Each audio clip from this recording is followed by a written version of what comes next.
تعالی علیہ وسلم نے ارشاد فرمایا اگر تم میں سے کوئی میرے ساتھ ان 6 باتوں کا وعدہ کرے تو میں اس کے لیے جنت کا ضامن ہوں. ضمانت لینے والا ہے. آپ نے کیا کہا؟ اگر تم میں سے کوئی میرے ساتھ ان 6 باتوں کا وعدہ کرے تو میں اس کے لیے جنت کی ضمانت لیتا ہوں. اور میرے عزیزوں یہ 6 باتیں کون کون سی ہیں؟ آپ حضرات وہ فکر کے ساتھ میں سماعت کریں تو ان 6 باتوں پر عمل کرنے کی کوشش کریں. نمبر 1، پیارے آقا علیہ الصلوۃ والسلام ارشاد فرماتے ہیں جب تم میں سے کوئی بات کرے تو جھوٹ نہ بولے. کیا کہا؟ جب تم میں سے کوئی بات کرے تو جھوٹ نہ بولے. آج کے دور میں بنا جھوٹ کے تو کام ہی نہیں چلتا. اور کھلے کھلے لفظوں میں کہہ دیتے ہیں اگر مالدار ہونا ہے، بزنس مین بننا ہے تو جھوٹ دبا کے بولو. جتنی جھوٹ بولو گے اتنی جلدی مقام کھڑا کر لو گے، اتنی جلدی بلڈنگیں کھڑی کر لو گے. ناظرین کرام اس طرح کی باتیں، اس طرح کے خیالات، اس طرح کے جملے استعمال کرنا کہ جناب بنا جھوٹ کے مالدار نہیں ہو سکتے ہیں، بنا جھوٹ کے امیر نہیں ہو سکتے ہیں. آپ صحابہ کرام کی زندگی کو اٹھائیں، تابعین کی زندگی کو اٹھائیں، تابعین، خلفائے راشدین، محققین کی زندگی کو اٹھائیے تو آپ لوگوں کو پتا چلے گا ایسے ایسے صحابی رسول اس دنیا سے گزرے ہیں. آج کے دولت مند کی، آج کے بزنس مین کی، آج کے کروڑپتی کی دولت کی جہاں انتہا ہوتی ہے وہاں سے صحابی رسول حضرت عثمان غنی کی دولت کی ابتدا ہوا ہوتی ہے. صحابہ کرام سے سیکھنا چاہیے کس طریقے سے ہمیں تجارت کرنی چاہیے. مگر آج ہم کیا کہتے ہیں بنا جھوٹ کے کام ہی نہیں چل سکتا ہے. جب تک جھوٹ نہ بولو گے پیسہ نہ کماؤ گے، جب تک جھوٹ نہ بولو گے امیر نہیں بن سکتے ہو.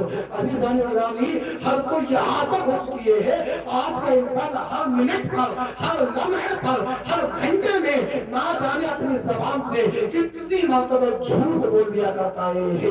اولاد کا معاملہ کیا ہے؟ ماں باپ سے جھوٹ بول رہے ہیں. خدا کے بندو کم سے کم ماں باپ سے تو جھوٹ نہ بولو. لیکن افسوس کی بات یہ ہے اولاد کا معاملہ کیا چل رہا ہے؟ اگر بولو کرے ہیں ماں باپ نے پوچھا فون کر کے کہ بیٹا کہاں پر ہے تو کہتا کیا ہے گاؤں کی پارک میں کھڑا ہوں.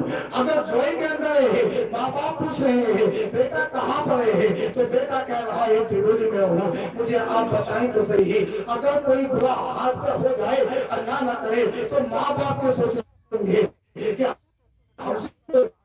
بتا رہا تھا جوئی کے اندر ایکسیڈنٹ ہوا ہے یا حادثہ ہوا ہے. مجھے بتائیں ماں باپ کے دل پر چوٹ لگے گی یا نہیں لگے گی کہ ہم سے ہماری اولاد نے جھوٹ بولائی ہے. عزیزان ملت اسلامیہ ہمیں ان باتوں پر غور فکر کرنا چاہیے. کبھی آپ حضرات نے سوچا کہ جھوٹ بولنا یہ کتنا بڑا گناہ ہے؟ مسلم شریف کی حدیث پاک ہے پیارے آقا علیہ الصلوۃ والسلام ارشاد فرماتے ہیں ان الکذب فجور و ان الفجور یہدی الی النار. جھوٹ فسق و فجور ہے اور فسق و فجور دوزخ میں لے جانے والا عمل ہے. ناظرین کرام یعنی فسق و فجور بڑے بڑے گناہ کو کہا جاتا ہے، کبیرہ گناہ کو کہا جاتا ہے. آئیے جھوٹ کے تعلق سے مشکوٰۃ شریف کی حدیث پاک بھی سماعت فرمائی ہے. قال رسول اللہ صلی اللہ تعالی علیہ وسلم اذا كذب العبد تبعد عنه الملك ميلا من نقل ما جاء به. حضرت عبداللہ ابن عمر رضی اللہ تعالی عنہ سے روایت ہے کہ مصطفیٰ کریم صلی اللہ تعالی علیہ وسلم نے ارشاد فرمایا کہ جب کوئی بندہ جھوٹ بولتا ہے تو اس کی فقروں سے فرشتہ 1 میل دور بھاگ جاتا ہے. ناظرین کرام آئیے جھوٹ پر گفتگو چل رہی ہے تو ایک اور حدیث پاک سماعت فرمائیے. یہ حدیث پاک بھی مشکوٰۃ ہی شریف کی ہے. پیارے آقا علیہ الصلوۃ والسلام سے ایک شخص نے عرض کیا یا رسول اللہ ایقول المؤمن جبانا، کیا مومن بزدل ہو سکتا ہے؟ قال نعم، فرمایا ہاں بزدل ہو سکتا ہے. پھر عرض کیا گیا ایقول المؤمن بخیلا، کیا مومن بخیل ہو سکتا ہے، کنجوس ہو سکتا ہے؟ قال نعم، فرمایا ہاں کنجوس ہو سکتا ہے، بخیل ہو سکتا ہے. فقیل له تو پھر کیا مومن کذاب ہو سکتا ہے، جھوٹا ہو سکتا ہے؟ فرمایا قال لا، جھوٹا نہیں ہو سکتا ہے. ناظرین کرام اس حدیث پاک سے پتہ کیا چلتا ہے؟ مومن کمزور ہو سکتا ہے،